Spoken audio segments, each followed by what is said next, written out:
Hey everyone, welcome back to Disclosure Team. Today, I am really honored to be hosting an incredible panel discussion, and we're going to jump straight into it. First of all, I want to welcome my co host for this video from Disclosure Ladies, Carolina Garcia. Carolina, how are you? Hey there, Vinnie. How are you? I'm doing good. I am super excited to be here. Uh, Happy 2025 and to be having a conversation with two of the most influential people, I think, right now, right? Yeah, absolutely. Thank you so much for agreeing to co-host this with me. Your input and everything is really important, and you've been doing such amazing work with Disclosure Ladies. So thank you for that. Yeah, let's do it. All right, let's welcome the first of our guests. Hello to Diana. How are you, Diana? Hi, I'm great. I'm so happy to be back here, and it's great to see you both. You too. You too. Thank you so much for agreeing to do this. And finally, our last guest of the day. Please welcome back to Disclosure Team, Mr. Lue Elizondo. Lou, how are you? Great, guys. You just caught me fiddling around with this stupid mic boom. So this is great. You guys said you wanted it real, so this is real. This is what I have to deal with when I can't afford a really nice rig. I'm stuck with this, and it's a disaster. I won't show it to you because it's a disaster. Let's just say that hooked on phonics did not work for me very well. Oh man, you're taking me back, Lou. Taking me back to the hooked I on know, phonics. right? Well, listen, guys, it's a real honor for me. I love you guys, and to be here with Diana, especially as well. Living legend, probably one of I'd say foremost academics in this topic, and it's just really a pleasure to be here. She was kind of, I mean, honestly, back when I was an ATIP, she was already a legend, kind of back then with the work that she was doing. So it's great to see her here. And by the way, if you see me kind of dorking around with this thing. I promise you I'll get it right, but please feel free to have your conversation. I just want to tighten this up. Yeah, thanks for the kind words, Lou. That's really nice of you to say, and it's mutual too. Well, thank you, Diana. Thank you very much. Well, we have mutual friends like Hal and Gary Nolan and everybody, and it's wonderful to see this all come full circle because they're huge admirers of yours, and so am I.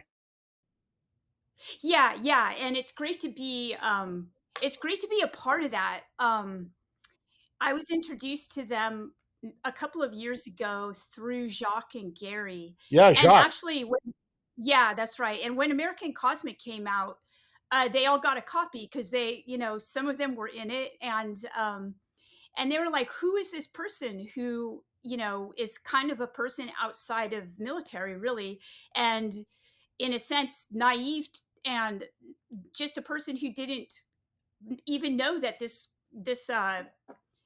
ufology and government study of UFOs was a thing. I mean, I was just studying a belief system. So it was really interesting to actually meet people. And then the ongoing story, too, is so fascinating to me as I could, I'm an academic. So I'm doing this kind of peer reviewed research. And now I do it on the UFO topic. And what I see is that there's such a bifurcation between like academic stuff, um, and what they're doing, the scientists, like Hal and those guys, and they're cutting edge. And the thing is that when you do, I just did this paper and it got peer reviewed, and people are like, "Who's this guy, Hal? Like, we don't know who he is, so you can't have him in your paper."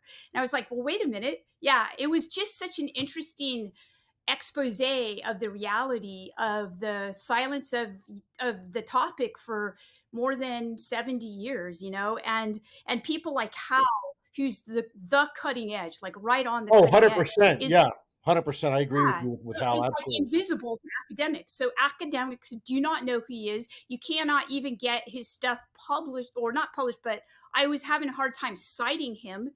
Diana, why do you think that is so? Sorry to interrupt, but I was kind of asking Vinny a question earlier about, does Gary have anything like in a book or anything like that? And what's blocking that there to be able to put things out like this? Yeah, so first off, well, I broached the topic in American Cosmic when I talked about the invisibles. The people who are basically like Lou, right? So they're working in these programs, but they're not working in, we don't know about them. until Leslie Kean and Ralph Blumenthal and Helene Cooper break the story in the New York Times, right? So ufologists tend to know, though, right? Ufologists, because they're really good researchers, so they're looking into it. But the general public doesn't know anything about. I did not know about this. Why? I think because a lot of it is not understood. So there is a phenomenon, and the government doesn't understand what it is, but the people who are working on it have a grasp of it. Hal knows, how it works. At least some of these objects, he knows their physics. But this is not something that is public knowledge until just recently. Sorry, let me just quickly acknowledge Gary Nolan was due to join us for this conversation. Unfortunately, his internet was down. So just want to send my best wishes to Gary and everything, because he may well be affected by what's happening with the fires over in California right now. So please go ahead, Lou, carry on. Quick question for you, Diana. Your name was mentioned quite some time ago to me, whack, and believe it or not, and it wasn't when you had done it before your book that you wrote on this topic. What was your field of study? Because your name was already being circulated as a good academic for other things. I'm just curious because, of course, I think from our perspectives, pretty much everybody knows you for your book and what you were doing on this whole thing on American Cosmic. But I'm just kind of curious, how did you get into this? Because your reputation definitely precedes you. Yeah. Okay. So I've been studying what you call like contact events my whole life, basically. Oh, I You see. know, contact events are these events of aerial phenomena, angels, whatnot, coming down from the sky, contacting human beings. And I have studied those as a person who studies religion. And I never thought of UFOs at all, to tell you the truth. And so what happened was in 2012, I published a bit about angel contact events. What are angels? How the angels, why do angels have these specific types of uh, flight patterns, I guess you could call them. And so that always interested me. And I was starting to get email correspondences from aerospace engineers, some of whom you work with, Lou, and know these people. And they started, some, I think you know them, but I'm not entirely sure. Some of them just wanted to see all of my data on angel events and contact events, and I thought it was weird. I was like, what do these people want to, like, what are they doing? I've never, I like scientists, but I've never worked with them before. So I started to correspond with them, and then one of them came, and wanted to talk to me in person, and took me to New Mexico with Gary Nolan, actually. And so this is how it began for me. I started to recognize that they were looking at these contact events precisely as real events, whereas I was looking at them as historical events. And then Lou, you said, I've heard you say a couple times, well, what would be, if there was going to be a class on UAP, what would it actually look like? Hey, I've attended them, by the way. There's some interesting faces in there that I think try to disrupt. Yeah, yeah, they're interesting classes, to say the least. But I wanted to say to Lou, it's acknowledged by almost everyone who's doing this work now, that this phenomena has been around historically, right? And so I was going to say, well, look, it's people who do this study that can talk about it, and we can actually, like Jacques. A lot of his work is actually on historical contact events, just like the people in my field. Jeff Kripal, worked on this as well.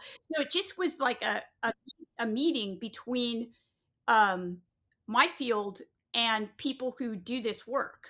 It seemed to be like a perfect type of collaboration. Well, I'm really glad to hear you say that, Diana, because I actually put something out today in response to the new administration coming in. And part of that, I actually emphasize the need to get academic scientific communities engaged. We cannot have a whole of government approach if we do not include the scientific and academic communities. And I think that's something that's been lacking for some time. So I'm really, really happy to hear you say that. And also, if I can, just for you, Carolina and Vinny, First of all, thank you for having me on. I didn't get a chance to tell you that earlier, but thank you. It's a true honor and privilege, and now to be having this conversation with Diana as well.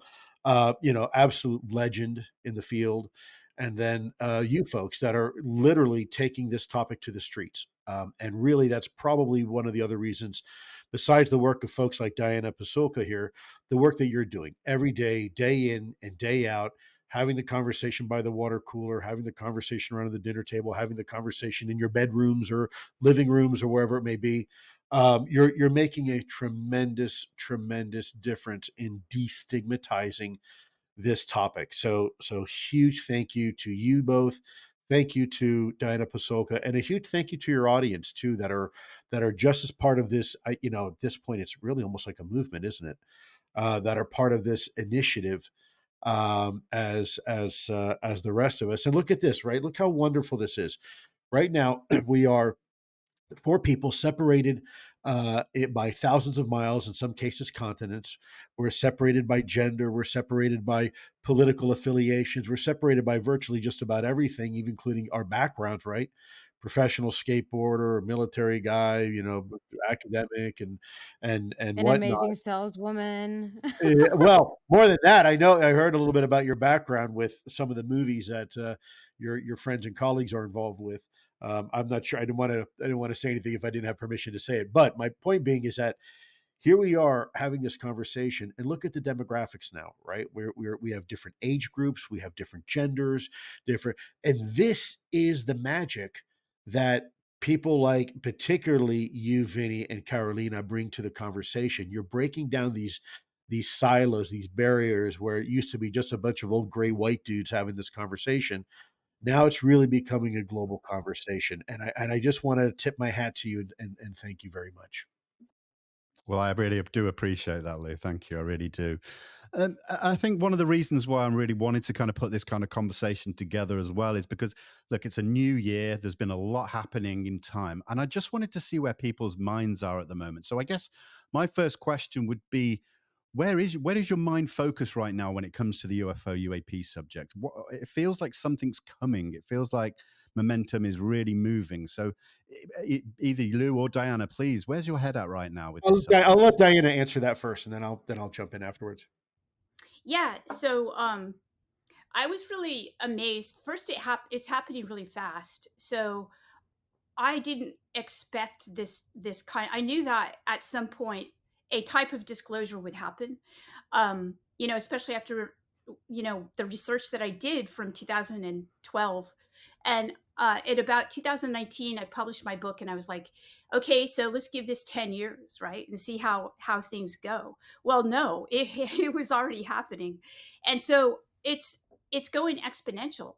And now with, I think AI is an absolute part of this. It's completely exponential. We're interconnected globally. Um, people have phones that can take videos of things and share them. Uh, so, I mean, I was really, when Lou started this circuit of like going on Joe Rogan and people like that, I watched everything that you were doing, Lou, because I was fascinated. I actually had no idea that you were a non-believer, and so that was something that I think, kind of we share, in the sense that we didn't get into this knowing what we were going to be doing. We kind of just fell into it. And once that shift happened, so I was going to ask Lou about that. So if he could share like his he shared how he got into it, but what is he, how has that progressed till now, kind of going off of what Vinny just asked. Sure. Well, I'll answer both questions. Let me start with yours, Dinah, since you asked it. Um, you know, our development as a human being, we should be always on a constant quest. That quest only ends the day that we die. We take our last breath. We are creatures genetically that are always looking for answers. We always want to know what's right behind the corner, the next corner. And we've been doing it since we've been, crawling out of caves and building cities and empires and nations, and then taking that quest beyond our shores over the great oceans and exploring what lies beyond. And then when we discovered that, terra incognita, the hidden land, then we started turning to space. it's almost genetic. And so for me, the journey's always continuing. There is no end point. And I know for some people that may be a little frustrating, like, well, what do you mean you're never going to get to your destination? Well, I hate to be cliche, but it's not about a destination, right? It's about the journey itself and our ability to learn and grow and evolve along the way. And if that means we have to challenge our preconceived notions and narratives that we've had, that mommy and daddy told us bedtime stories, or maybe my Sunday school teacher taught me, or my rabbi, maybe some of that stuff wasn't entirely 100% accurate. Doesn't make it wrong. But we're always searching. And when I first entered this effort, I never really considered UAP at all. I kind of joke I couldn't even spell UFO at the time. It wasn't really a focus of mine. And so what happened is, there's really two types of people. There's a person that, when they have a preconceived notion or narrative and they're presented with new information, they will reject that information to protect very jealously their own belief system. Then you have the other type of person that, presented with new data or new information, will then adjust their narrative or their preconceived notion to accommodate the new data. And I like to consider myself under the second category, that I will adjust my opinions and my position as data, new information, new revelations present themselves. Now, back to the question you had, Vinny, forgive me. I'm still getting over COVID, so I apologize. Um, what's coming around the corner? Well, there's a lot, and I think a lot of people sense it. But let me just give you a little heads up. We now have a new administration, politics aside. So, whether you're liberal or conservative, it doesn't matter. Let's chair the politics for a second, and let's just talk about disclosure and UAP transparency. This new administration that's coming in, several of the individuals on the cabinet are very pro disclosure and are advocates for transparency. So like what's going on? Are we like on this brink of like a paradigm kind of shift? So having both of you here together and like having these conversations is like kind of brilliant. Well, I think the appetite is there from the new administration. So from the executive branch, there's a tremendous amount of openness to this. In fact, a willingness to get to the bottom. On the congressional side, you have more members of Congress now, and by the way, bipartisan, so both liberal and conservative, supporting increased transparency in this topic, to the point they're willing to write even more laws and recommend subcommittees to the UAP, which is a big deal. It's probably not going to happen, but the fact is they tried, and there's a lot of members of our Congress that are fed up with the lies, and they've talked to whistleblowers. Now you have also a very major event, which I'm not going to discuss here right now because it's going to be evident anyways, probably within the next week or two, maybe even sooner. But there's some very, very big revelations coming our way, and what I would suggest to everybody is have a little patience, because I think it's really going to be mind blowing. I know what's coming, and the reason why I sometimes I can't say certain things is because I have to let things play out, and there's a legal reason too. We wouldn't want you to say anything that Well, I wouldn't want to jeopardize what's coming around the corner, right? So it's not that I don't trust anybody. It's just the problem is, if I tell you four, it's I can't control who else knows beyond that, because we're on a broadcast. So I think people will be very, very pleasantly surprised, and I think it's really going to add a lot to the conversation. And I think people like Diana here, my recommendation is to jump in feet first. You're gonna have all sorts of stuff here that's going to come out in 2025 that is going to continue to change this conversation for forever. And so, I know a lot of people get really anxious and they get impatient and they want their information right now. Why can't you just tell me? Because if we let it play out the way it's supposed to play out, then everybody's going to get what they want. And so this is not about clicks and likes for me. It's not about getting attention. It's just telling you guys, hey, look, I've been pretty accurate in the past when I told you things were coming. It's coming, and it should be really, really good. But Diana's, with her background in academia and her intense study in history and anthropology, I'm just curious what she thinks from a human perspective, from a sociological perspective. How does I guess my question to you, Diana, is, and I don't have an answer, and this is why I'm asking it honestly. you have something called a human being, and that human being from a very early age is provided information and nourishment and whatnot. They grow up to be, adult human beings. But what is the toll on the psyche, on the human psyche, when people are, not young people, because their brains are very elastic and they can conform more or less to things. They're more flexible intellectually, I think, than adults. But as we get older, what is going to be the toll, or maybe no toll at all, on human psyche for those who are right at this cusp? Because there's going to come a point where people will have been either born before disclosure and those people who were born after disclosure, right? And so for the people born after disclosure, it's no big deal, right? Yeah, we know the moon is there. Yeah, we know the Earth is, revolves around the sun. And then the people before, they're going to have to change. But what about those people that are right in the middle, that are living through that transition from one paradigm to another? Is there a requirement for us to be mindful of that, and that there may come a point where some people uh, may require some sort of support mechanism? I don't know. I'm just asking. I'm curious. Yeah, that's of course, Lou, the most humane, important question. Is the question that Jacques Vallée talks about, and since I've known him, has always put that foremost, the person. And I think one of the things that's important, and why people want me to talk to them, is because it happened to me. Because I didn't believe. And even as a person who is a religious person, I didn't even really believe in angels. Even though my religion says they exist, I believed in them in an abstract way. Oh, sure. Even my religion suggests that this type of revelation is of the past. It doesn't happen now.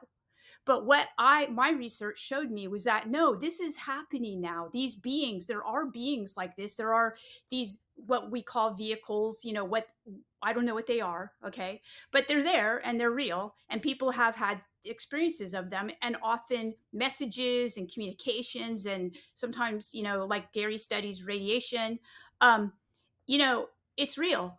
And what happened to me was about a year of shock. I went into shock. So I was in shock for about a year.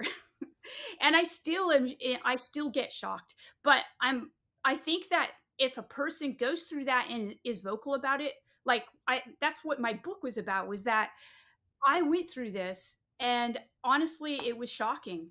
Um but here I am, and I'm still okay. I still do all the things that I've done before.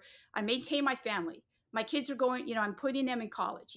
All these things that Americans do. We're still going to do those things. Nothing's going to change. The only thing that's going to change is that now the world is way more interesting. The cosmos is way more interesting, right? And we've got people who've studied that who can come out, like, those people that we know in common, Lou. That's fascinating, and I say this, Diana, and both for Vinny and Carolina as well. We saw some very unfortunate events this last week with the individual, the former military special operator who in Las Vegas killed himself. And there was this manifesto, but then there was this email afterwards that, for a while there, even myself wasn't quite sure if it was legitimate and real. And it turns out, looks like, yeah, actually, it's probably real. It actually came from the individual, and in there's some discussion, very briefly, about UAP and UAP technology, and clearly this topic had an effect on this individual, on the individual who perpetrated where he blew up the Cybertruck. And now there are always people that are going to suffer from PTSD.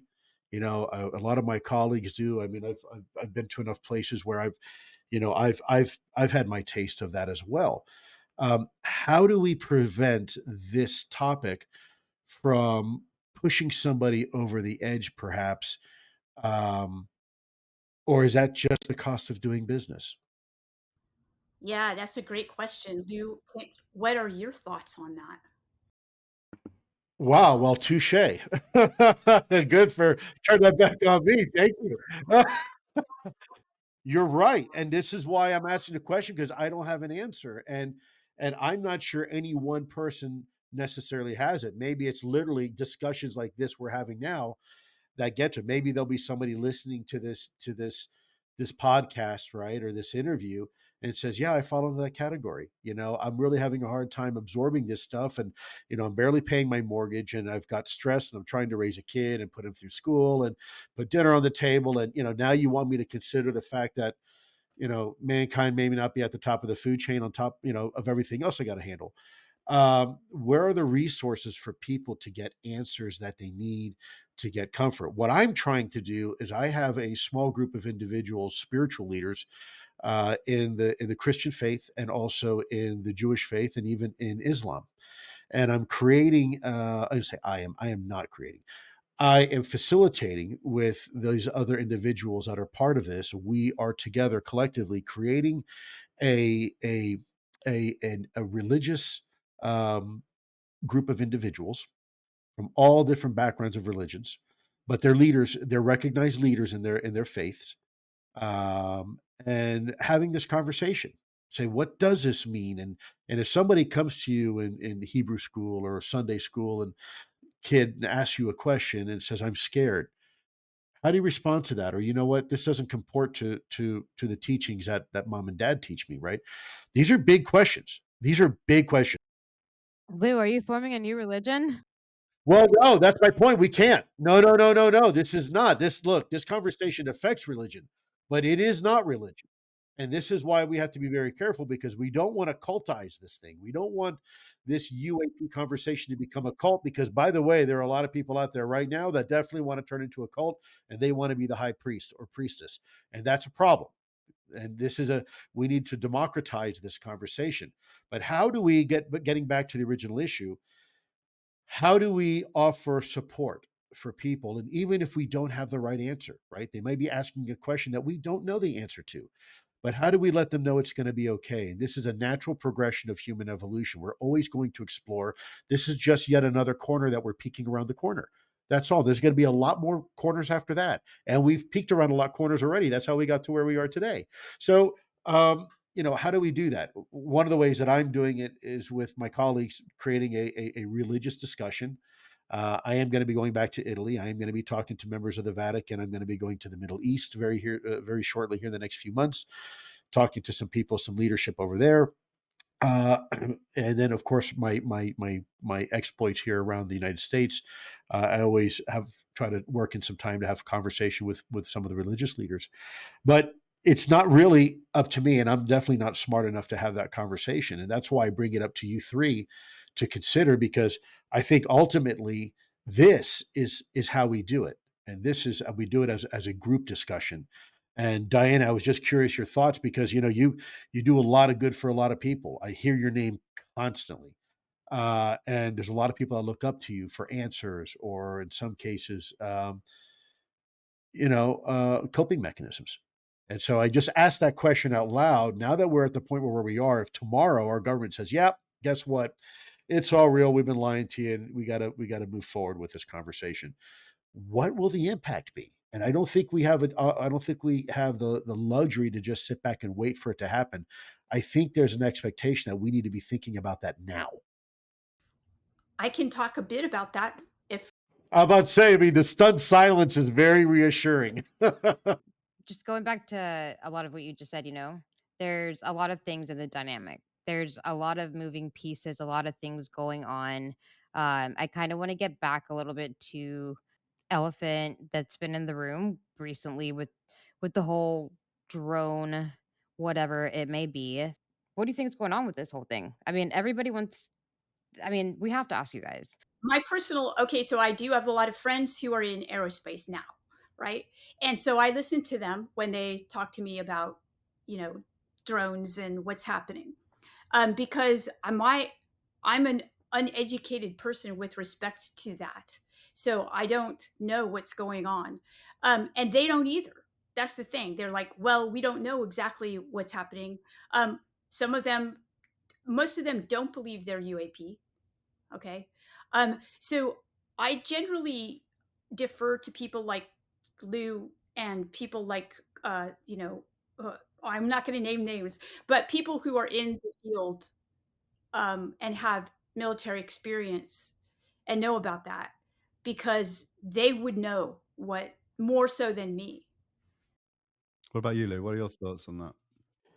Well, I spent a good portion of my career in drones, believe it or not, in my early days. I don't really talk about it, but back in the mid and late '90s, I was one of the case agents to protect U.S. sensitive technologies, and one of my portfolios was UAVs. UAVs means unmanned aerial vehicles. It's kind of before we had UAS, unmanned aerial systems.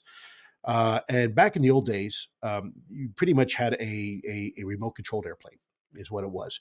And if you wanted to carry a big payload, then you would take a Cessna 152 and turn that into a remote controlled airplane. But at the end of the day, it was a fixed wing capability.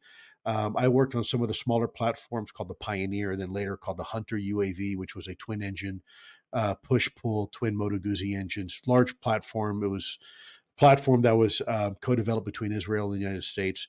I worked a little bit on the precursor to the Dark Star. Now, I don't mean Dark Star program that everybody sees in Top Gun. I'm talking about the real Dark Star program, which was an Army UAV program early on, a low observable UAV.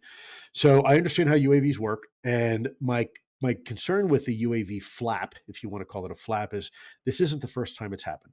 We saw this over it before in Colorado, Kansas, and Arkansas back in 2019 and 2020.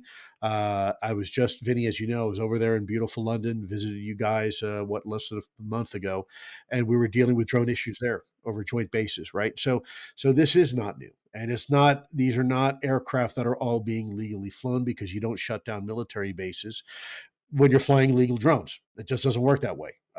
So the government, this current administration, I think they're checked out. I think, again, politics aside, not choosing political sides here, just saying, operationally speaking, they're checked out. They don't care about drones. We also know that the National Security Council, the individuals that were there this last 4 years, had no interest in pursuing the the UAP topic. So drones have been a problem for a while. And we've known about it for many years. In fact, over 20 years ago, the FBI had an investigation, arrested two individuals who were going to place explosives on remote controlled airplanes and fly them into the White House.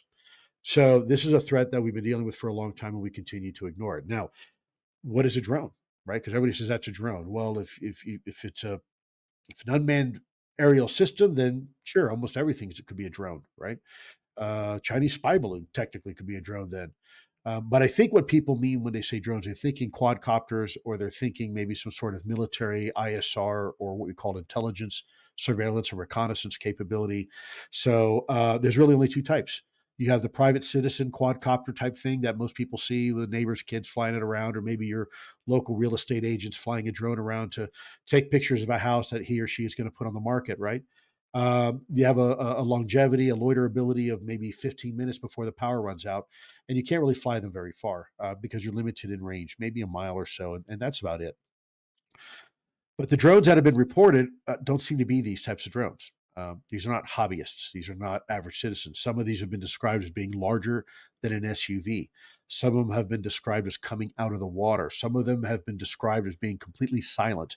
And then yet some of them have been described as being actually having a counter UAV capability, meaning if a drone gets near it, a private person tries to fly a drone and get a picture of it, somehow the drones are disabled and fall out of the sky, and then the drone that you're chasing disappears, quote unquote, into thin air.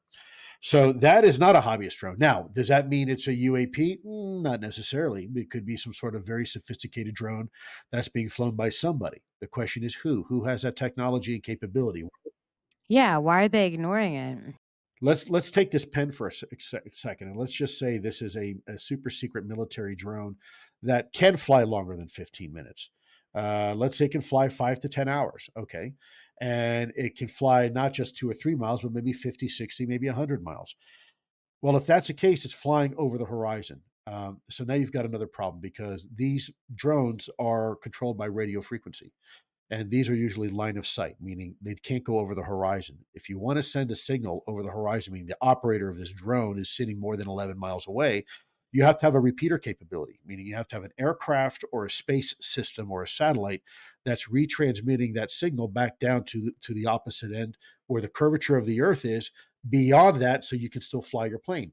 You also have to have a place to launch them. You have to have a place to recover them. You have to have a place to maintain them. You have to have a place to fuel them. You have to have a place, talking huge infrastructure. This is not just some private group of citizens doing this.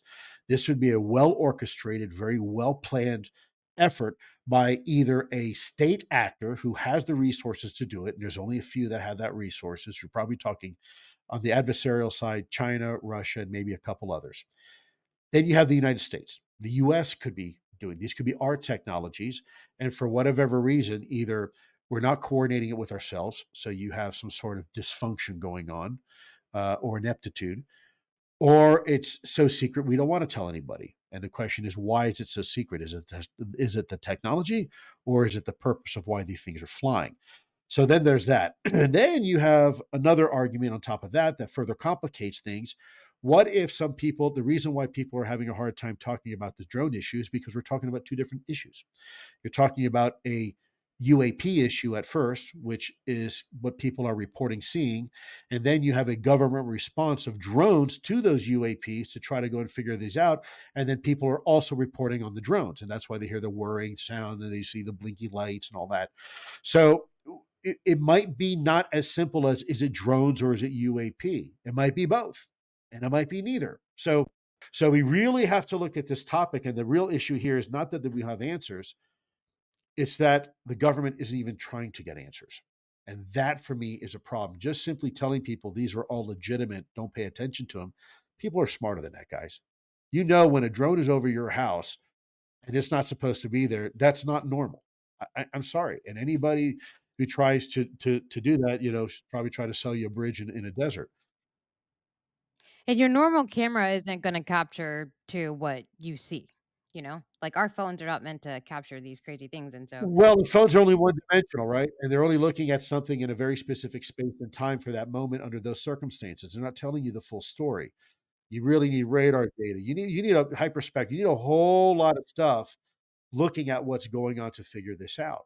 And that's what we're lacking right now in our government. And rather than the government acknowledging it and saying, you know what, guys, you're right. We got a problem. We got to fix it. They're saying, nah, nothing to pay attention here, folks. Just turn the other way and continue eating your Big Mac and fries. I don't think that is an appropriate response.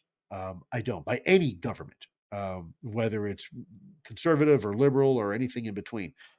That's not the right answer. We have to figure out what's going on.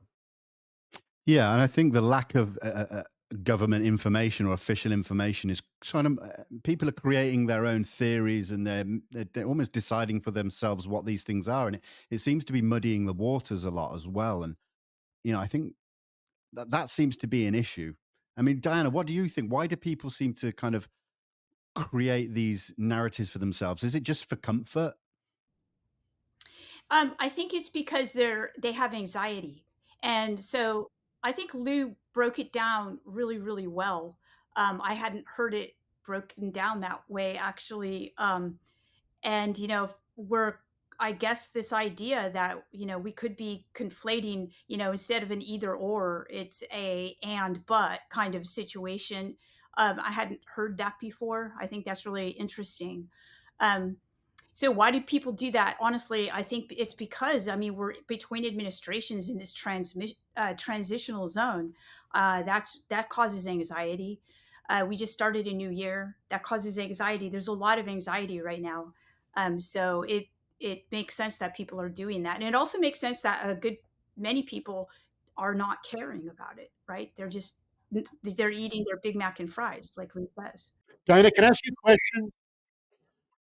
As it relates to academia, what is so let's take the issue now we have as people. What is the greatest challenge if you were queen for a day and you could just poof, wave your magic wand and fix the issue? Why has it been such a tough conversation to have amongst academics, the topic of UAP? What is the big challenge? And as a non-academic, I find it fascinating because I know the challenge we have from a governmental perspective, having a conversation from an intelligence and law enforcement perspective and national security perspective. But I'd love to hear your take on What is the big challenge to academia? Yeah. The problem is, first of all, Blue Book, the project Blue Book, really stigmatized UAP UFO scholarship, and it did such a good job that academics are terrified. So academics are probably some of the most programmed people. I mean, I am one, and I know what goes into getting a PhD, and you have to toe the line, you know. And if you go outside, when I studied UFOs, I was already a full professor. I was chair of my department, and I had won my college's research award, like the big research award. I felt like I could do this and it would be okay. And I was using a method that was a decent method for studying this. I didn't say it existed or it didn't exist. And so, but academics still will, like, I had this issue with publishing this essay where I was citing physicists that are on the cutting edge of this topic, and other academics were telling me that I couldn't use that person's work because that was, that person is a stigmatized physicist. And I was like, well, why is it our government is utilizing his work? If his work is so bad, the U.S. government wouldn't be using it for the last 40 years, right? And really, wanting to know what he thinks. And now he's, all of the things are happening with him that are amazing. So why is that, Lou? I mean, I think it's just it's stagnation within academia, sadly. So if I was queen for a day, um, I mean, honestly, what I would do would be I would try to help pro- professors make courses fun for students, because learning is actually a human endeavor that's fun if you allow it to be. Um, and that would really kickstart the United States in terms of, right now kids don't even want to go to school. So how do you do that's wonderful. I love it. I love it. How do you incentivize that? How do you make it fun? I do talk at universities, and I'm just curious what's your insights to that? Yeah, I mean, it's almost ironic that here I am at a university as a professor because I I graduated high school with a GED. I didn't even graduate high school. I went immediately into college when I was 16. I only took classes that I liked. And this is how I self-directed my education. And I believe that this is what we need more of, is that, kids have more agency. I won a grant to teach teachers how to teach. What I did was I said, bring them places, bring them to the military base, let them see the old weapons that we used in World War I, World War II, or I live here where the Civil War ended. Let the kids go outside. So yeah, I mean, that's what needs to happen. I don't know why it got to where it's at now, but that's one of the problems that we face right now, is that school is pretty terrible, even college. We used to have when I was when I was in spy school and a bunch of the other schools, military, and before that, we used to have a term. We used to call it cooperate and graduate, meaning don't rock the boat, just get through the course and get your, or what we call pay a fee and get a B, right? Just do what you have to do and don't piss off the professor. But I wonder if maybe that was bad advice. I'm wondering if maybe we should rock the boat. I'm wondering if we should encourage students, not teach them necessarily what to learn, but teach them how to learn, right? And let them formulate for themselves their own questions and let them defend those positions, right? Instead of just stymieing them and saying, look, this is a lesson. You're going to read pages 1 through 5 today, and I'm going to quiz you on it tomorrow. How about say, look, you can read any part of that book you want, and then you're going to tell me what you read. There's no quiz. Just read any part of that book you feel you want to read. I get you loud and clear, both you, Carolina, and Diana. I think we need to encourage our institutions not to be the middle of the road and just do whichever the teacher's asking you to do just so you can go ahead and get that B. I think we need, and I don't mean it disrespectfully, but I think we need challenge in our academic institutions, and we need the ability to reward and incentivize people who are willing to challenge the status quo. I have a slide I give at a presentation, and I have all these different people in history that were academics, and I have everything from Confucius, and I have these scientists up there like Madame Curie, and I have all these people that are separated by time and space and gender and religions. And I ask, what do these people have in common? And the answer is that they were all willing to challenge the status quo. They were rebels. They were heretical. They were the Galileos of the world that chose to buck the system in pursuit of truth, and to hell with the repercussions. Um, I think we have strayed away from that, and instead we reward drone behavior. And I don't mean, not talking about drones in the sky. I'm talking about just like honeybee drones. You just do your job, and that's it, and don't ask any questions, and you'll be fine. And we'll take care of you with a nice degree and a nice job. Both my daughters finished college, and both of them with advanced degrees. And I was dismayed by some of the coursework they took, because the instruction there did not allow them to really think. All they were doing was memorizing and regurgitating, but there wasn't any process actually occurring. And when I asked my daughters, I said, "Why are you learning this?" It's bad when they look at you and they shrug their shoulders and say, "Dad, I couldn't tell you." Right? That's a problem. That's a, That's tragic. yeah, it's tragic. This is some of our renowned universities, institutions, and this is not just an American problem. Hey, look, I can say personally myself, I can't even believe I'm saying this, but I graduated. It took me 7 years to get the degree that I got, okay? It's because there was 3 classes that I just could not understand why I had to take them, because it did not make sense to me at the time. And so I struggled, and I had to literally take these 2 classes 3 times. Wow. But I got my degree. I got it because 'cause I'm gonna finish it, right? But you're right, we are not being challenged. You know what? And as a Catholic myself, we're not also being challenged. Like, for example, like Diana, you said angels, like it's hard to kind of comprehend that. Well, it's hard for me to comprehend the Eucharist and transubstantiation and how that happens. And whenever I take the Eucharist, that is hard for me to understand. And so also like young people, they're moving away from religion altogether, because and same goes with academia, because we're not challenging. We think that, okay, these kids, like we can dumb it down for them because they don't really get it. Like, let's just give them something that's going to be like digestible, and they're there. The same thing happened to church that happened to academia and learning. So it became so rote and boring that you can't you should want, if there's a God, let's just say, okay, if there's a God, you'd want to know about this God, right? You'd want to go to a place like church to learn about this God or whatnot. And it's so boring to do that. And the things defy, intelligence.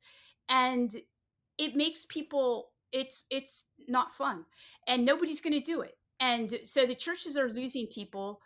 And no, and UAP comes along, and it's like, wow, the world is an amazing place that at least has some type of mystery to it. So yeah, I know that about it's a tragedy. So I don't know, the school thing, I don't think, Lou, that we can, honestly, I think it's going to implode on its own and rebuild itself. That's what I think is going to happen, and that needs to happen. Well, it's the old Phoenix adage, right? Sometimes you gotta burn it down for it to be reborn into something better. Maybe one of the issues when it comes to learning about the UAP subject is that there's just so many unknowns. How can we teach something we don't know the intent of what these things are? We don't even know where these things originate from. The origins, are they extraterrestrial, interdimensional? We're still having that debate. So could that be the roadblock that's stopping us from really? Certainly one of them. I would also say, I think our pride and ego. I think there's a lot of people there that want to be right. And in wanting to be right, they're not willing to accept alternative hypothesis. And they have their own understanding and idea of what this topic means to them, and that is a universal truth for them. Now, keeping in mind there's differences between a universal truth and a personal truth. Now, for some, a personal truth can be just as real as a universal truth. So, what do I mean? Well, gravity is a universal truth, right? It affects us all at 9.8 meters per second squared, whether you like it or not. And in my case, I definitely don't like it because I've been gaining weight. But then there's personal truths like religion or political affiliation, where people are just as sure that those are truths, but they're not shared necessarily with other people, right? Those views. So that's where it becomes a problem. And in the UFO topic, you have people that are so sure something is a certain way, they're not willing to listen to anything else. And then they create these little silos, these little enclaves that then will, if they feel threatened, that their narrative is being threatened, rather than listening and having dialogue, they attack, right? And you have this weird, I always say that the greatest challenge to disclosure is the UFO community itself. Sometimes trying to control the narrative and trying to make a little name for themselves at the cost of somebody else, and the infighting and the backbiting. That's why I don't get involved with it. I know there's a lot of people out there at social media think that I do. And I've got this weird cabal where I, maniacally sit behind my keyboard and ghostwrite a bunch of, so I don't. It's a bunch of nonsense. These are people that, for whatever reason, I guess have nothing better to do, and they think that I have the time to actually sit there and make their lives miserable, which I don't. Sadly, I don't have that time.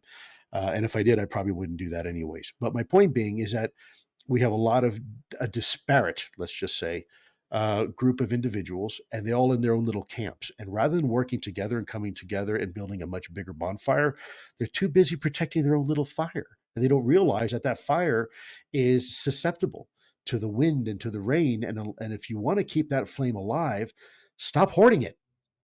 It's like more fog. It's like adding more and more and more and more and more fog, like certain people are. I'm sorry. I'm just gonna go ahead and put that out there. Like I've watched some horrible just episodes, and I have literally like my jaw has dropped, and I've been like, is this really happening right now? Like, just for a view, and it's like adding more and more fog and more like, just it's like It's the worst of humanity that will sit there and it's sad. And then you take an important topic like this that means so much to everybody, and you're going to pollute it and you're going to adulterate it because, only it only belongs to you, the narrative. And and both of you have dealt with it.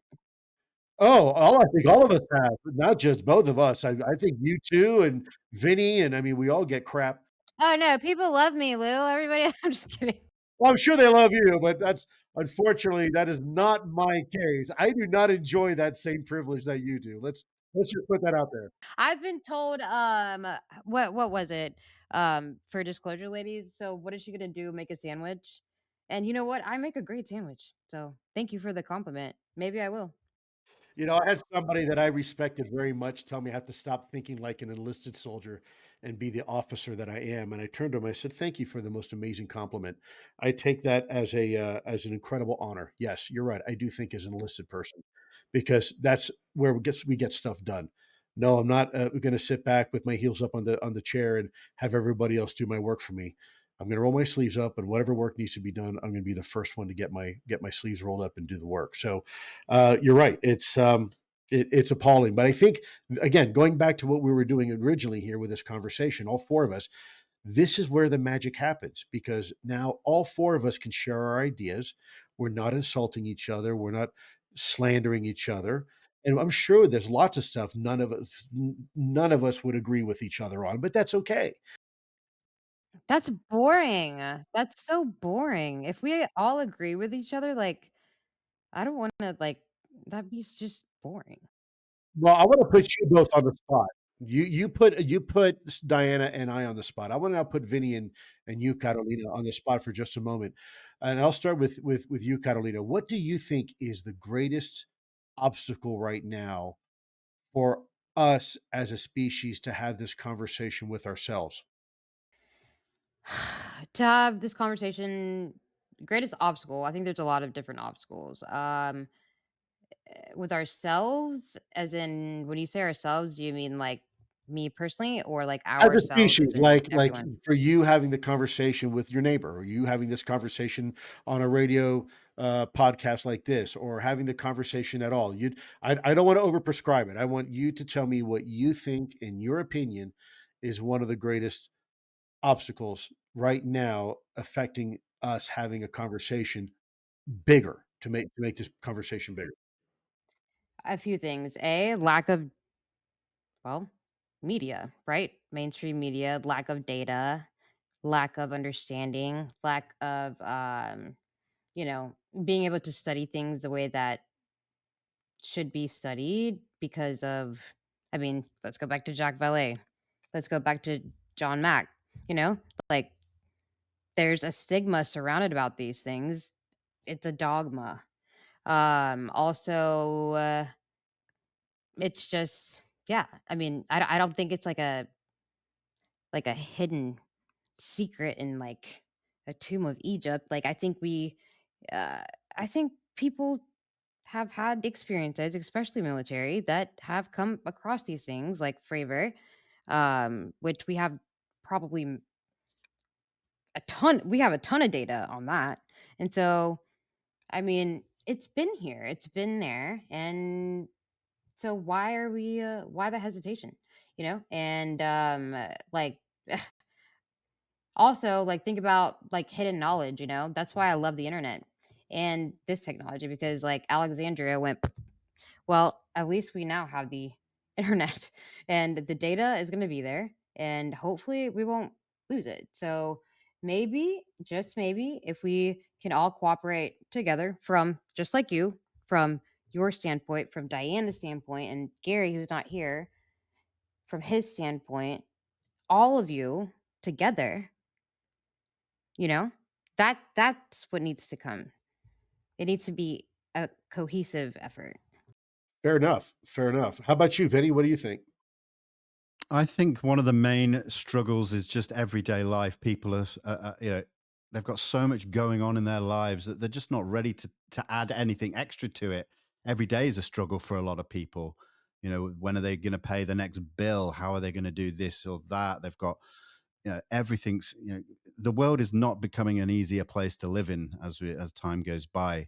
It's getting harder and harder, and so to be able to just bring in a topic like UFOs and UAP, it's just so difficult. People don't want to acknowledge it. They just poo-poo it like it's just pure fantasy and science fiction. And I think that goes back again to some of the stigma that's just been so ingrained in this subject for so long that, yes, we're starting to see it break down, but it's really difficult, just everyday life.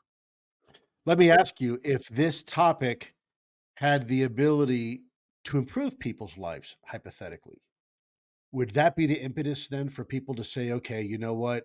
Yeah, I don't have the bandwidth to really consider this right now, but I guess if this is somehow going to make my life easier or better down the road, or maybe my kids, then yeah, it's probably worth having the conversation. Maybe because I think you're right, Vinny. I think, we call it in the military mission creep, where you start getting more and more added to your plate till eventually there's no bandwidth left. If everything's a priority, then nothing's a priority and nothing gets done right or correctly. And so maybe if there's a way to explain people that, look, the opportunities of this, think of the 1960s space race, when for the brief 10 years the United States was in competition with then Soviet Union to put a person in space and ultimately put somebody on the moon. In that 10 years, over 6,200 industries, not products, life-changing industries were developed as a result. And as a result of that, we have products like the LED light bulb, the CAT scan, things that have long outlived their initial intended design purpose and are continuing to enrich our species and our way of life. And so maybe we incentivize this conversation by saying, look, yeah, I know, guys, it's a lot to consider and we don't know a whole lot yet, but we're getting there. But look at this from the perspective of your kids. Your kids will grow up in a world that maybe we won't have to burn fossil fuels. Maybe we won't even need nuclear energy. Maybe we won't need to live in a resource starved, in a resource competitive environment like we do now. We have as a species since the beginning of time, where we're always acquiring and accumulating because it's instinctual, right? Because like a squirrel knows with the nuts at the winter, you don't have enough nuts, you're going to starve, right? So maybe this technology is a bridge that allows our species to overcome some of that, where then we don't have to worry about the day-to-day ins and outs. Is, oh my god, I got to pay the cell phone bill. Oh, I got to pay my mortgage bill. Oh, I got to take the kid to PTA. Oh, he's got homework at 9 o'clock in the morning. What, you need a poster board now because you've got a school assignment first thing in You're the still morning, gonna have Lou? to go to What? work. No, no, no, no. Of course, of course. My point being is that you're absolutely right, Catalina. You're absolutely. I don't mean to. I'm obviously being. No, I know. I'm just saying, like, because people say that. Like, I'll have people who be like, "Wait, did you see the drone things? Like, so why am I working?" Yeah. No, no, you're right. We have to absolutely. It shouldn't change our fundamentally who we are, but it might change how we live. And it could possibly do things indirectly for us as a species in the world. Collectively, that could be very good. We could easily let people know that this subject can bring us together and it could really benefit humanity further down the line. But don't we also run the risk of repeating history by weaponizing this type of thing? 1,000%. And look, how I'll be the first one to say it's hypocritical for me to say, "Oh, look how it can bring people together," because all you got to do is look at social media and see how we're ripping each other apart on it, right? On this topic. So, I can sit here all high and mighty and say, "Wow, wouldn't this be great to bring us all together?" But in reality, someone's going to turn on and say, like, "Lou, have you actually seen the comments on your Twitter recently?" So you're right, but I kind of go with what Lincoln said, and that we need to listen to the better angels on our shoulders. And I do think that uh, we can't allow ourselves to fall to the least common denominator. Meaning, however those people are behaving over there, we can't allow ourselves to do the same. We must take the high road, and we must live by living ourselves as an example of that, right? And that's tough because why? We're human. We're not a Jesus Christ that's you know supposedly perfect and can do all this stuff. We're humans, and we're petty, and we need to eat, and we need to pay our bills, and there's things that we have to do. So you're right. It's a very good point, Vinny. But I am also a bit of a dreamer. I do believe, because I've seen it. Look how far we've come in 7 years together. When we do, the rare occasion we actually do work together, brother, it's beautiful. It's music. It's like an orchestra. Right now, you're walking into the back of band practice, and some kids playing on the recorder, and some other kids playing on the slide flute, and some kids banging on the bongos, and it's a horrible racket. But man, you get the right conductor in there, and you get the right players and the right theater, and man, all of a sudden you have Mozart, right? So that is what I strive for. I'm not, I do believe we can play music together, and I believe that we do have that capacity if we can put our own prides and egos aside for just a little bit and stop trying to eat each other. We stand a really good chance of actually figuring this incredible mystery out. Look, if we don't figure it out, it's not the mystery's fault; it's our fault because we don't have our shit together. Excuse my language. It's there. It's as obvious as it can be. It's no longer the issue's now with us. We are now have been given this figured out, and if we don't, well, then we got no one to blame but ourselves. It's not the UAP's fault.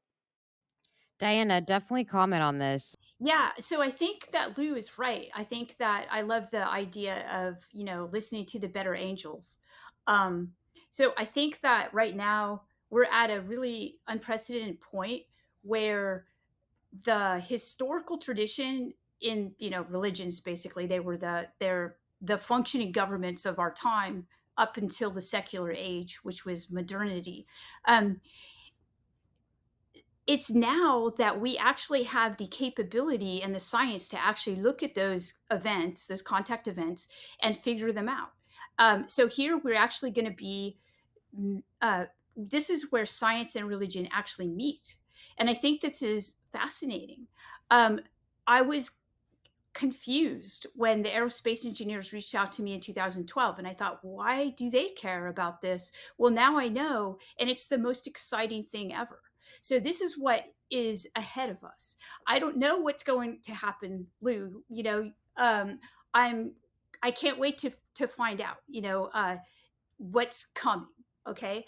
But I'm excited by the prospect that we can now take the types of technology that we're being um, gifted with, right? With AI supercharging our brains, really, um, in order to figure these kinds of things out. They look to be higher order beings, some good, some maybe not so, not so good. But they're there, just like Lou says, they're there. It's now up to us, and I think it's actually pretty exciting. Yeah, I'd agree with that. And that just makes me think about, with everything that's going on and it's moving quite fast, something that does seem to unfortunately take a bit of a backseat is the experiencer. So where do they fit into the current narrative, the way things are going? And Diana, please, you've written on that quite extensively. But Well, I think first off, I think people have to be careful because there are more experiencers than report, because most, like, many don't want to report.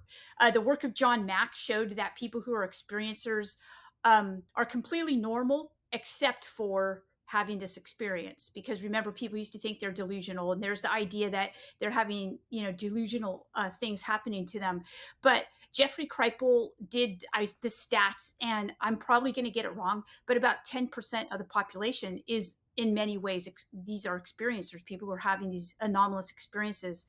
Um, they, they shouldn't become they shouldn't think of themselves as special.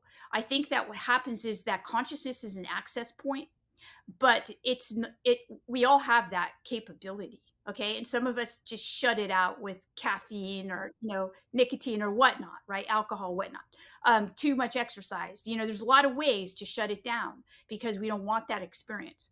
um, but the thing is that what I found, I like the work of John Keel because he's an experiencer.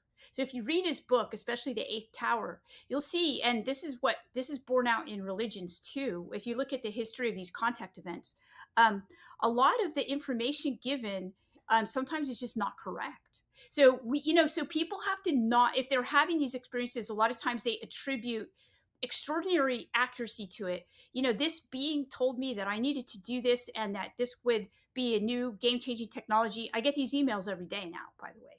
And, well, wait a minute, that being is most likely not right. Or how do you know that this is correct? Or a lot of times it turns out to be just not correct. So for everyone that does, and there have been people who said, I was given this information in a dream by this luminous being, and now they've created this amazing technology. For every one person that does do that, there are probably like 50 other people that have had the same experience, but nothing comes of it. So I believe that this is a normal experience. You see it in every culture.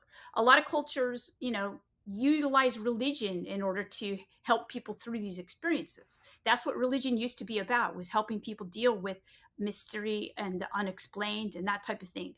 Uh, Religion is shifted now. It's something much more like school, right? So it religion even lost its connection to these events.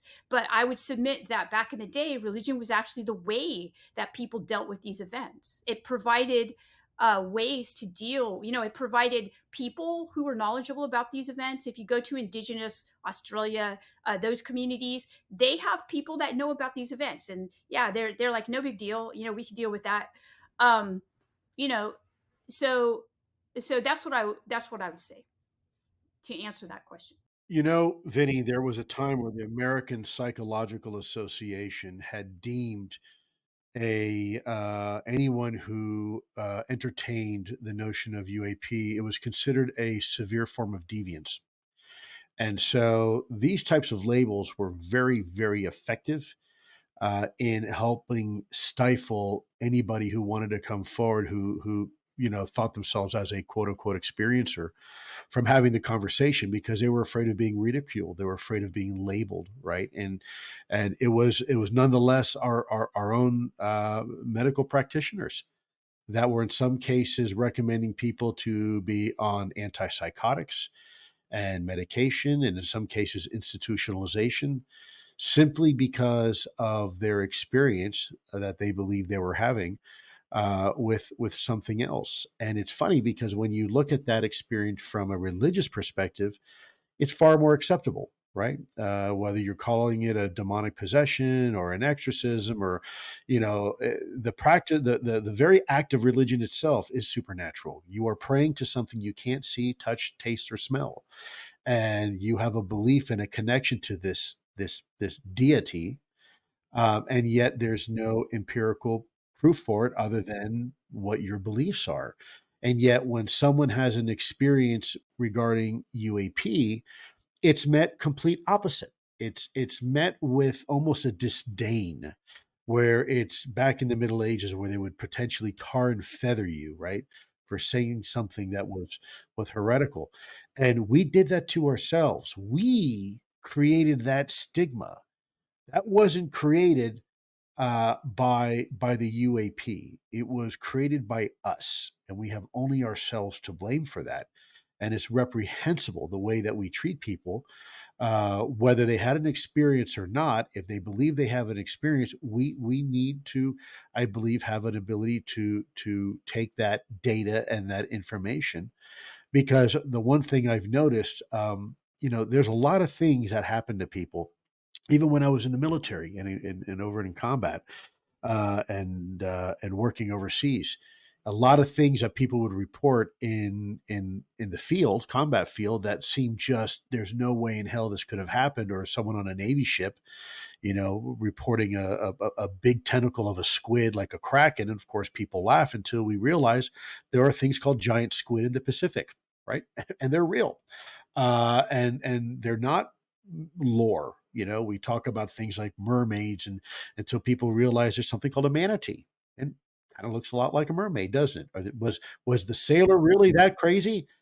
Talking about monsters in the ocean. Well, we have things called great white sharks and blue whales, and if you've never seen one before, I don't know about you, I'm an avid scuba diver, and even when I scuba dive and I see a big bull shark, that's a monster. I mean, you can call it a bull shark all you want, but I'm swimming the other direction. Um, and it's something that we continue to do as a species over and over again. We never learn our lesson, do we? We keep stigmatizing people with quote unquote extraordinary claims, when in reality they're not really so extraordinary. After all, there seems to be based in some sort of trend, and other people are experiencing it as well. Yeah, I mean, I guess just like final thoughts for me, really. Going back, kind of tying it back to the beginning of our conversation when you both mentioned something about, there's going to be more information coming out soon. How, and it's the best way for, other people who, like, what would you say is the best way for other people to either receive it or to prepare for it, or not even prepare, but I want to make sure I'm using the right word, but you know what I mean. You'll have to ask Diana that, because she's far more expertise at being able to give you an answer. I can just tell you that it's going to be white hot and it's going to be all over the media. How people are going to take it, that's out of my wheelhouse. I think Diana would be far better qualified to answer that question than me, because I wouldn't even know. I know it's coming, and I know that people are going to find out. They're going to know about it because it's going to be very, very public. But with that said, I Diana, that's a great question. How do people prepare I mean, for? is it that big? Is it going to be like a like Well, I mean, I don't want to cause anxiety. I mean, it's not there's going to be a run on Wall Street or anything, but it's major. Yeah, it's going to be, for the uninitiated, it's going to be a holy cow moment. For those who have been in this topic for a while, it's going to be fascinating and interesting, but they're probably not going to be surprised. But the other 99.9% of the population, that's a different story, and that's why I think Diana here probably has a hell of a lot better insight to that than recommendations than I do. Well, I'm not okay. So not knowing what's going to happen, it's good. It's hard for me to answer the question. But I have had conversations with people who want to ask me about how will people deal with some type of event like that should it happen, and especially they ask me about how will people who are religious deal with it, and I've talked First, I've been in religious, communities of religious people my whole life, and have studied all different kinds of religions. Like religious studies, it has been my life. And I would say that for very orthodox people from different faiths, be it Buddhism, Hinduism, Judaism, Islam, Christianity, I would say that for them, they're going to be all right because they already have a framework. And I'm talking about people who actually are, when I say orthodox, I'm talking about people who believe in the angels and believe in those things and believe in the beings that are not human, non human intelligence, basically. For the people who just go to church for this, for kind of the, because it's a habit, um they're going to have an issue. Like they're going to have the issue that I had really when, as an academic, I started to study this, and I was all of a sudden surrounded by scientists who studied it as real and showed me evidence, and I saw their lives and how they lived, and that's shocking. They'll be shocked, but it's not a shock they can't get over. And that's when people are going to be asking you, like, what do we do now? And it sounds like you're already developing the teams to deal with it. Well, we are, but we have to make sure we can't be prescriptive, right? It can't be, and this is what I keep telling people. And why they ask me, well, Lou, how should we take it? I do get asked that a lot. And I tell people it's not for me to decide that for you. That's a very personal, don't be so quick to give up your sacred right to think for yourselves. I don't want to think for you, and you don't want me to think for you. Um, I can tell you what I know, and then much beyond that, it's up to you. I think it's dangerous. This is why I've said before, there's parts of this conversation that are certainly national security oriented, right? So if I want to know about these things over a nuclear military base, then yeah, I might get the advice from a 3-star general and say, hey, Bob, what do you think about this? But from, this topic is much bigger. And I've said before, this is a topic that involves each and every one of us differently and yet equally, depending on whether you were raised and where you're from and culturally and geographically and whatnot and socioeconomically, perhaps. So this is a conversation that affects everybody from a psychological perspective, a sociological perspective, a philosophical perspective, a theological perspective. And in those cases, I don't want a 3 or 4-star general telling me what to think. Stick to national security. I want to hear from other people. I want to hear from my spiritual and religious leaders. I want to hear from my neighbors. I want to hear from my kids. I want to hear from the academics and the scientists, and then let me formulate my own opinion on what this means to me and how it's going to affect my life, if at all. Right. So that is, I want to enable people. I don't want to prescribe anything. Right. I don't want to be one of those guys that says, here, take 2 of these and call me in the morning. That's not it. Because I guarantee you there's a lot smarter people out there than me that probably have a much better idea and understanding of what to do. And I'm not going to pretend that I'm one of those guys. I'm not. I would defer to people like Diana to answer that question more than me. She's a hell of a lot more qualified to answer that than me. And do you really, at the end of the day, do you want a guy like me? I mean, you're not going to offend me, but do you really want a guy with a military and intelligence background prescribing to you or your family how you should morally or mentally or intellectually take this information? No, I don't think so. I wouldn't want someone telling me that. So I get it, and this is why I'm always very, very careful. And this is why again, going back to these types of forums, this is where you're going to solve those problems. You're not going to get it solved only inside the government with a government think tank. Half the time they're wrong anyways. So, I'm not comfortable with that. I'm comfortable with this conversation being taken to the streets, which is exactly what has happened, and it has been democratized. Nobody is more important and nobody is less important in this conversation. All voices count. Even the ones that don't want to have the conversation, their voices still count. Even the people that hate me on social media and accuse me of all sorts of horrible stuff, yes, their voice counts, and it should. Arguably, of course, you ask them, my voice doesn't count, but I think all voices count, and I think they should count. I think it's important that we get everybody's opinion, get everybody at the dinner table. Let's break bread over this and have a conversation. Well said. I like that. Yeah, please. If there's anything to add to that, Dan, I think that's amazing. I mean, as we kind of close out this conversation, if there's anything, any messages, anyone, any closing thoughts from any of you guys, I'd love to hear them. I went with Diana, and this is an honor and privilege for me to be here, not only with you guys, Vinny and Carolina, but Diana. You know, she has paved the way. She has put her career at risk, her reputation at risk for championing and following this topic courageously, and has done tremendous work. Like I said, before she ever wrote American Cosmic, I was hearing her name floated around anyways. I never knew who she was, but people were like, "Hey, you know, you should listen to some of the thoughts of this individual." And sad to say, I never had that opportunity before. But I just wanted to say thank you, Diana, for everything you're doing. You're doing really one incredible job and a service for our little species. So thank you very much. And then to you, Vinny and Carolina, you know, thank you for taking this conversation to the streets. This is where it belongs. I don't want it in the ivory palace and only being discussed by the top elites, right? And deciding how we should think about it. I think the more we keep this conversation, look, it's like sunlight, right? Sometimes it's the best, antibiotic is some sunlight, you know, antiseptic. So let's keep this conversation in the light. Those would be my parting thoughts.